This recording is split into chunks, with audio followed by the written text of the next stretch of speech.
Librarians are psychically charged space marines, entrusted with keeping the lore and history of the chapter intact in their librariums.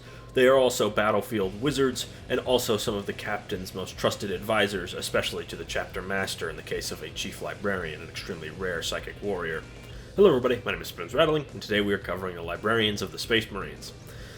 So, the Librarian is of course a character model for the Space Marines who comes in at 65 points. He has the standard Space Marine character profile of movement 6 inches, toughness 4, 3+ save, 4 wounds, leadership 6+, and OC 1, which is fairly standard, though not a standout for this cost.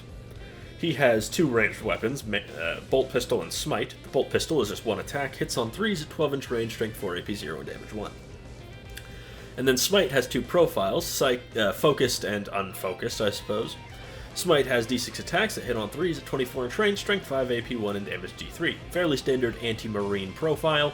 And then if you focus it, it gains devastating wounds and hazards, making it more general purpose, though of course more threatening to this marine himself. And then of course it gains an extra strength and AP. Then he has a force weapon, which is 4 attacks that hit on 3s at strength 6, AP 1, and damage d3, which is a fine profile that was kind of let down by its low AP.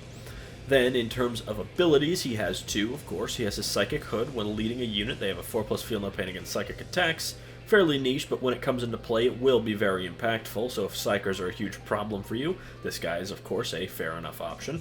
And then Mental Fortress, while this model is leading a unit, models in that unit have a 4+ invulnerable save. This is a solid enough defense boost, though he can only give it to the Tacticus Armored Marines, which does limit its use a little bit, as the ones he'd want to guard the most already have invulnerable saves, and the ones he can give it to aside from that are often a little too expensive for it to be a huge durability boost. Overall, his shooting is quite solid against Space Marines, and his melee weapon is fine enough against most kinds of light to medium infantry, though will struggle against tougher things. As I mentioned, the Librarian is mainly focused on durability, given his Feel No Pain and invulnerable save ability. However, I don't think he's necessarily exemplary in that route. He doesn't do anything standout, as I mentioned. Things like Blade Guard veterans already have an invulnerable save, and even something like Inner Circle Companions get a durability buff from having a character attached, which isn't exactly the greatest when it comes to competition. He also lacks a double leader rule, which makes sense given the Librarian's place in the chapter, but it would have been a nice touch, just so he wouldn't be sort of ham-fisted due to his lack of a damage buff. And also the fact that, again, if you bring this guy, you can only bring the one character in the unit. He is decently cheap, but he isn't cheaper than a Lieutenant, who I'd say is significantly better. Comparing him to those main big three, I'd say the Chaplain, Captain, and Lieutenant all offer much more direct damage buffs, as well as having much better stats themselves.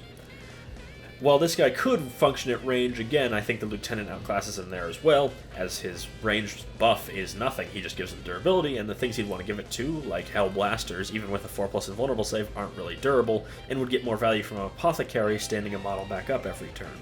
Which means this guy, again, sort of isn't bad. I wouldn't say he's like outright bad, but he lacks a place in the army. Anyways, I've been Spoons Rattling. I hope you enjoyed this video. Make sure to like, comment, and subscribe, and I will see you all next time.